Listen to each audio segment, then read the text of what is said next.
A que hora que vocês estão assistindo isso, mas isso é uma aula assíncrona da disciplina 002. É a nossa primeira aula teórica, primeira aula prática, com o assunto de hoje é planos e eixos e segmentação do corpo animal. Então a primeira coisa que eu vou mostrar para vocês é, como vocês já devem ter visto na prática, na teórica, seria a posição anatômica. Uma das grandes importâncias da posição anatômica é justamente nesse sentido aqui, ó. O rapazinho tá ali. Filma ali, por favor. É simplesmente essa situação aqui, ó. Nós temos aqui um bezerro deitado e que, se eu for dar uma descrição anatômica para vocês falando assim, em cima do animal, dorsal, ventral, qualquer termo técnico, e eu estiver olhando para aquele animal e estiver mostrando para vocês ou descrevendo anatomicamente uma estrutura com ele nessa posição, obviamente vocês não vão entender se o que eu estou falando se refere à parte de cima, à parte de baixo, do lado, porque o animal não vai estar numa posição específica. Agora, se a gente observar esses dois aqui, ó, principalmente essa mula aqui, essa jumentinha aqui, olha que interessante. Dá para vocês observarem que ela está exatamente em posição anatômica, ou seja, a posição anatômica dela são com os 4 membros lotados no solo, a cabeça voltada à frente, a orelha independente, mas a orelha normalmente em posição de alerta, a cauda vertical. Então essa é a chamada posição anatômica. Então tudo que eu for falar em relação ao corpo desse animal, você vai ter que imaginar no corpo do animal desta forma, ou seja, independente se ele estiver deitado, em pé, sentado ou da forma que tiver, é imprescindível que você o imagine desta forma. Então sempre que eu falar na face lateral direita, na face lateral esquerda, vai ser sempre referente à face lateral direita do animal, esquerda do animal, independente também da sua posição. Porque eu posso estar atrás do animal, por exemplo, e falando, essa aqui é a face lateral direita, essa é a face lateral esquerda, corresponde ao animal. Agora, se eu estiver de frente para ele, o que vai acontecer? Que a minha face lateral direita não corresponde à face lateral direita do animal. Então eu não estou me referindo a mim, estou me referindo ao animal exclusivamente. Tudo bem? Então essa é a posição anatômica. Bom, então dando continuidade ao que nós vimos no animal em posição anatômica, esse é um esqueleto de cavalo, um pôneizinho, também em posição anatômica, como vocês podem observar, ou seja, os 4 membros lotados no solo, o corpo horizontal, o pescoço em atenção, em alerta, voltado à frente, a cauda vertical, ou seja, isso é a posição anatômica. E só reforçando aquilo que eu falei para vocês, se eu estiver de frente para o animal, essa é a minha mão direita. Não quer dizer que isso aqui seja a face lateral direita do animal, muito antes pelo contrário, é a face lateral esquerda. Então, prestem atenção quando vocês se posicionarem e vocês receberem uma informação de um direcionamento, de uma posição anatômica, é isso que vocês vão imaginar o animal, e sempre que eu me referir a direito e esquerdo, é do animal especificamente. Bom, planos de tangência e planos de secção, o que significa isso? Para a gente poder construir uma informação, para mim poder descrever para você uma estrutura, descrever para você uma situação clínica, cirúrgica, zootécnica, qualquer que seja a situação especificamente, nós temos como ferramentas os planos de secção e os planos de tangência. O plano de tangência é como se você colocasse esse animal dentro de uma caixa. Olha só, com esse vídeo aqui dá para a gente perceber. Imagina que aqui eu tenha um plano, dorsalmente eu tenho outro plano, lateralmente outro plano, na outra lateral outro plano, ventralmente outro plano e caudalmente outro plano.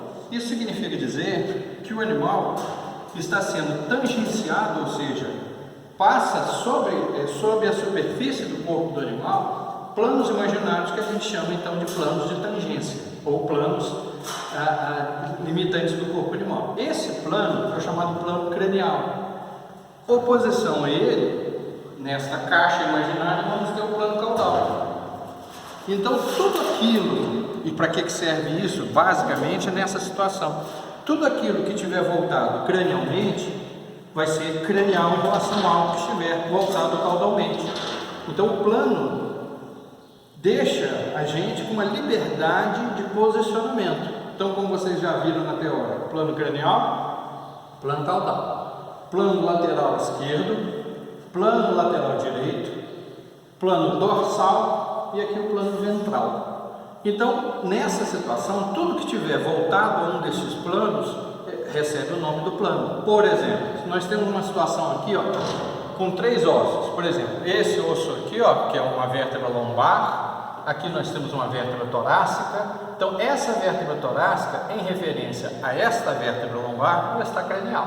E essa vértebra lombar, em referência a essa vértebra torácica, está caudal. Então, sempre que você tiver uma situação de descrição, você tem obrigatoriamente que ter um ponto referencial, ou que você identifique-o especificamente, ou que você use no meio da sua identificação. Isso significa dizer que isso aqui está cranial, porque eu estou relativizando ele com isso aqui. Caudal. Mas se eu estiver relativizando isso com uma situação um pouco mais caudal, por exemplo, essa vértebra sacral, eu tenho esta estrutura cranial em relação a esta estrutura. Então, sempre que eu tiver duas estruturas que eu queira identificar ou usar como referência, eu tenho que referenciar um ponto fixo para eu poder chamá-lo como ponto referencial. Da mesma forma lateral, da mesma forma dorsal e ventral. Então, algo que esteja aqui, ó, é ventral em relação a algo que esteja aqui. Mas se você tiver uma estrutura que estiver intermediária a essas duas, se você estiver relativizando em relação ao plano ventral, ela vai ser dorsal. Se você estiver relativizando em relação ao plano dorsal, ela vai ser ventral. Tudo bem? Então, basicamente, os planos de tangência é nessa situação que a gente observou. Vamos passar para cá para a gente ver os planos de secção agora. Planos de secção são planos que cortam imaginariamente o corpo do animal. Nesse caso aqui não estão tão imaginariamente assim, mas estão cortados mesmo. Isso significa dizer o seguinte, olha, que nós temos basicamente esses 3 planos de secção que estão apresentados aqui para vocês. Dá para a gente observar aqui, ó, esse plano secciona o animal em 2 metades, estão vendo aqui, ó? Eu tenho um antímero direito e um antímero esquerdo. Esse plano é chamado plano sagital mediano. O plano sagital mediano, ele é único entre todos os planos que existem na descrição anatômica, porque é o único que vai dividir o corpo do animal em 2 metades iguais, embora que especulares, ou seja, uma metade é idêntica à outra vista do espelho. Então, é o único plano que isso acontece. O outro plano, por exemplo, o plano frontal, tá? E o plano transversal, são planos que dividem o animal em 2 metades, em 2 partes, tá? Mas essas 2 partes nunca vão ser idênticas, mesmo que especulares ou de qualquer outra forma. Tudo bem? Então, nesse caso aqui, ó, esse é o plano frontal. O plano frontal divide em 2 metades, que são o paquímero dorsal e o paquímero ventral. Nesse caso aqui é o plano transversal, e o plano transversal está dividindo em metâmeros, tá? No caso aqui eu tenho 2 planos transversais, então eu tenho um metâmero cranial, um metâmero intermédio e um metâmero caudal. Nessa situação você consegue identificar termos de posição anatômica, termos de posição de descrição anatômica com muito maior facilidade, e você nem precisa fazer o corte, obviamente, para poder identificar as estruturas posteriormente. Então, é só entrando um pouquinho mais a fundo no plano sagital mediano, ele é tão único que ele é um ponto referencial específico. Como só existe um plano sagital mediano, você sempre vai ter 2 antímeros idênticos especulares, como eu falei para vocês.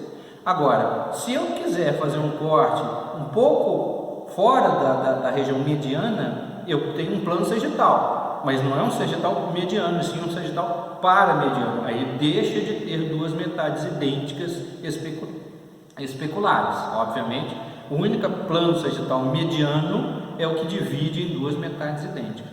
E ele é tão especial que, se você tiver uma estrutura que estiver na face lateral direita do animal, por exemplo, e uma que estiver mais voltada ao plano sagital mediano, a que está mais voltada ao plano sagital mediano, ela vai ser chamada de medial. Então você vai ter uma estrutura medial e uma estrutura lateral. Por exemplo, olha esse boi aqui, ó, esse esqueleto de bovino aqui, ó. Essa aqui, ó, é a face lateral esquerda do animal, é minha direita, mas o que importa é dele. E essa aqui é a face lateral direita do animal. Se vocês observarem aqui, ó, na superfície do membro torácico desse animal, a gente vai ter uma face lateral, e a face oposta desse mesmo membro é chamada de face medial. Por quê? Porque essa face está mais próxima ao plano sagital mediano do que, obviamente, ao plano sagital, ao plano lateral, como a gente já observou. Tudo certo? No caso do plano frontal, você também vai ter quantos planos frontais você vai necessitar para a sua descrição anatômica, assim como os transversais também. Só que nunca você vai ter um plano frontal mediano ou um plano transversal mediano, porque você nunca vai ter dois medianos idênticos, como é o caso do plano sagital que eu coloquei aqui para vocês. Tudo bem? Então, só alguns detalhes agora a partir disso, para a gente poder finalizar a aula.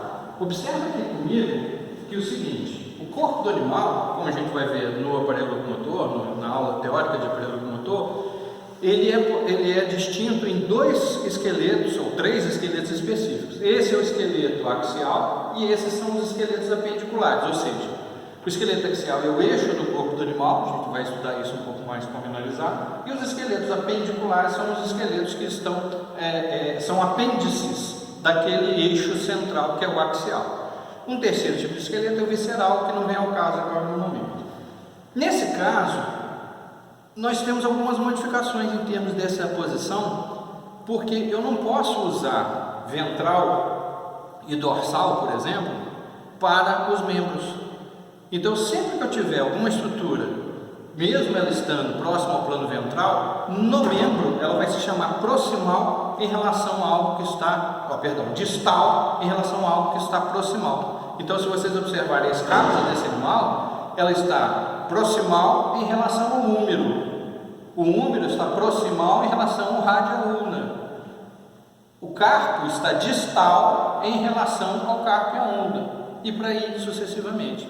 Então, quer dizer, no membro animal não se usa dorsal e ventral. E como nós já observamos, eu sempre vou ter uma face lateral e uma face medial desse membro. Tudo bem?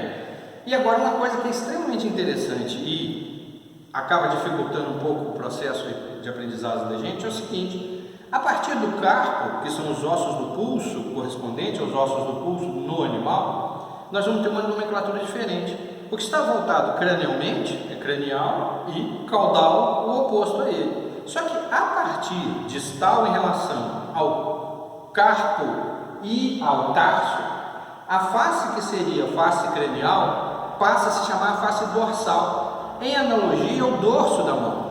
E a face que está voltada caudalmente passa a se chamar agora face palmar, em analogia à palma da mão. Da mesma forma, eu tenho face dorsal no pé do animal, ou seja, a partir do tarso, distal em relação ao tarso, e tenho a face oposta, a face plantar. Então, especificamente nos membros, nós temos uma variação em termos de nomenclatura nesse sentido. E para finalizar, finalizando efetivamente, nós temos uma situação que é uma situação muito específica da anatomia veterinária. Olha só, não se utiliza em veterinária os termos anterior e posterior, e muito menos o termo superior e inferior, porque obviamente, por esse animal ser quadrúpede, a posição anatômica dele é completamente diferente da posição humana. Então, o que no humano pode ser chamado de anterior e posterior, no caso do animal não tem jeito da gente utilizar esse termo. Tudo bem? Então, sempre que você tiver de se referir a alguma coisa que está na parte dita anterior do corpo do animal, ela é cranial e em relação a algo que está mais caudal. Tudo bem? Então, os termos que a gente utiliza, ou que a gente observa por aí, por exemplo, membro anterior, não existe um membro anterior. O membro anterior é, na verdade, um membro torácico, porque é o esqueleto axial, apendicular, que se refere à parte do tórax do animal.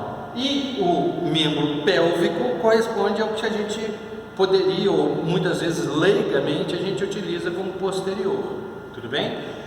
Em uma única situação, a gente pode utilizar o termo anterior e posterior, que é dentro do olho do animal.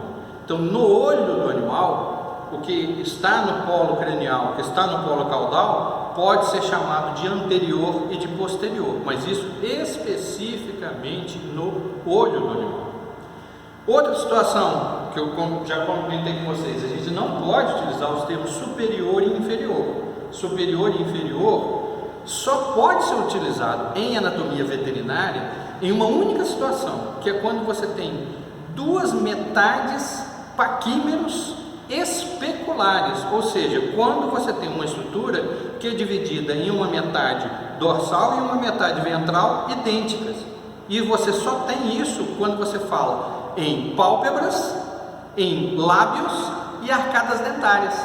Então, nessas três situações, especificamente nessas três situações, a gente pode utilizar o termo superior e inferior. Então, eu tenho uma pálpebra superior e tenho uma pálpebra inferior, lábio superior, lábio inferior, arcada dentária com um dente superior e um dente inferior na arcada dentária inferior. Tudo bem? Então, basicamente, esses são os termos de direcionamento e posição anatômica que a gente vai observar. Ok? Até mais.